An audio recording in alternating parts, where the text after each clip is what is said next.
everyone, I'm Maureen Scully. I use she, her pronouns. I wanted to thank the Taipei City government for hosting this panel, and especially Yuan-Yuan Chan for leading us and pulling us together.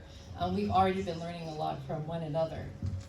To have the political will to make the kind of changes we've been hearing about and to overcome the resistance that we've been hearing about so far, we need to think about allyship across multiple dimensions of identity. So I ask you to think about the rainbow flag. The rainbow flag has really become a symbol of LGBTQ+ pride, but the Rainbow Coalition is an even broader concept. Here in New York, some 40 years ago, Reverend Jesse Jackson, when running for president, introduced this idea of the Rainbow Coalition. It would be an alliance among people who historically have been excluded or oppressed, and who would come together championing equality, inclusion, social justice. But here was the catch. It's not that easy. Sometimes natural allies aren't such natural allies. So he was looking at the time at relationships between Black and Jewish communities in New York. But over the years of doing research on workplace changes to do with diversity, equity, and inclusion issues, I've sometimes seen the stumbling points, the beauty of the idea of a rainbow coalition, but where do we fall short? So many years ago, I began researching domestic partner benefits. That was how corporate America kind of stepped into the space of thinking about LGBTQ inclusion. It's a very American thing, sidebar. I should say we have this weird thing where we affiliate healthcare benefits with employment status, unlike the rest of the world where healthcare is a right. So domestic partner benefits provided by your employer for your same-sex or other gender spouse or partner or family member was kind of a huge deal. It was a big part of employment. So this was the first tiptoe step into the LGBTQ arena. In fact, when I was studying this in the 1990s, we were calling these groups GLB. So we didn't have the T. Then things changed. L went to the front, thank you lesbians, yay. It became LGBTQIA+, still not an NB for non-binaries. We still need to be thinking about, even within our own rainbow, who is there. But I remember a remark from a woman who was contemplating putting together a panel during March, Women's History Month, International Women's Day, but she wasn't sure she wanted the then GLB group to be part of it, because she said to me, it's bad enough my boss thinks I'm a feminist, I don't want him to think I'm a lesbian.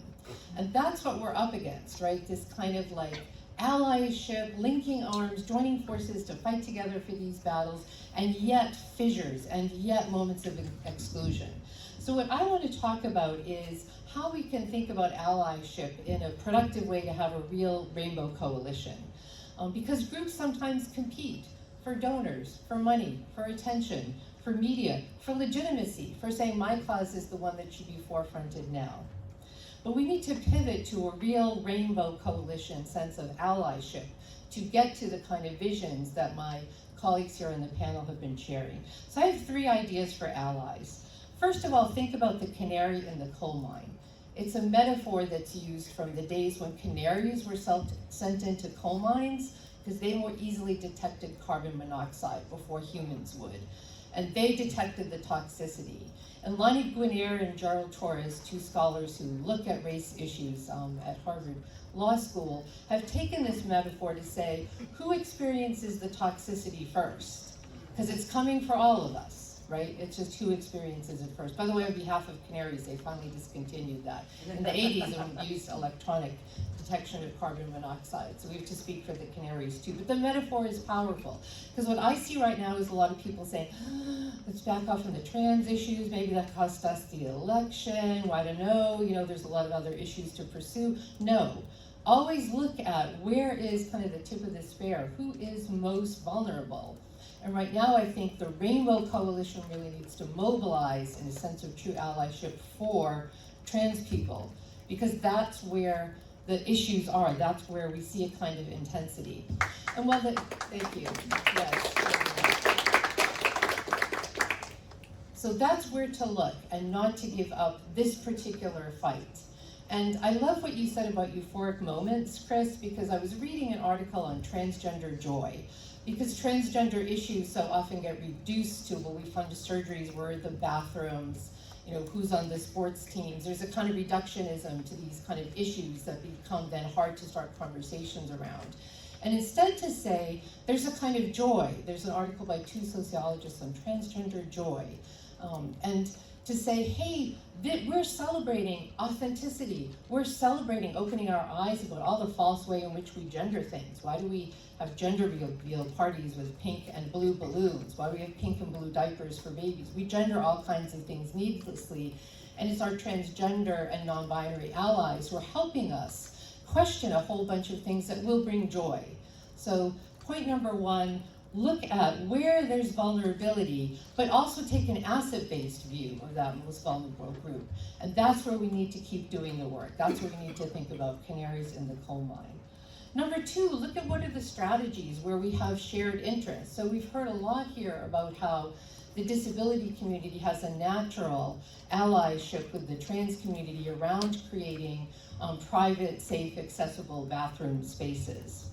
Early in the LGBTQ movement, I was talking to some people in the labor movement in my state, Massachusetts. And that there was a group trying to create an LGBTQ affinity group or alliance group within the labor movement. Not an easy early alliance. Some of it was based on stereotypes that the blue-collar union movement isn't ready for this. But here's what happened. They looked at where strategically they could help each other. So someone from the labor movement said, hey, we're building a new health center oriented especially around LGBTQ health issues. It was the Fenway Community Health Clinic in Boston with a lot of dedication to treating AIDS patients.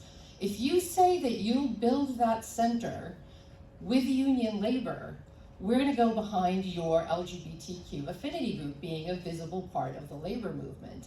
Another incident came up where the Teamsters, the people who drive the trucks that deliver many things, including alcohol, were asking for a boycott of one of the beers. I think it was Coors, I'm not sure. And so the LGBTQ group said, we're ready for you. We're gonna join your boycott in the gay bars across the city. And again, there was this sense of, wow, we're doing things for each other. A not natural alliance, an alliance between the LGBTQ and labor committees suddenly came to life and we realized, hey, many of us are in both of these communities, so we're drawing a false distinction. And our strategies and interests can really be mutually fulfilling. And then they created a t-shirt, which I wish I still had one. In the front it said, the labor movement, the people who brought you the weekend, right? The 5-hour day instead of the 5-day week instead of the 7-day week. And on the back it said, LGBTQ pride, the people who made it worth getting dressed up on the weekend. So, wish I still had that shirt. I once had one. My final point, so canaries in the coal mine, look where who is facing the toxicity, allyships that find mutually beneficial strategies and interests in construction. I mean, all of this is going to be about construction jobs as we retrofit the restroom. So there's some really profitable possible alliances there. And third, think about ecosystems. We often talk about what's happening in the organization, the workplace. But what I've seen is it's when people come together across different workplaces and say, what are you doing? What worked? Oh, I can go and tell my vice president that that's working better over there. And we might lose some people. So it's when there are these cross-organization alliances and what my colleagues and I call an ecosystem, that we can start to spread best practices and put on pressure points. In the early study I did, there was one company where they readily got domestic partner benefits. They presented it to management, we said, yep, sounds good. And then they're like, we have all this spare mobilization capacity, what should we do next?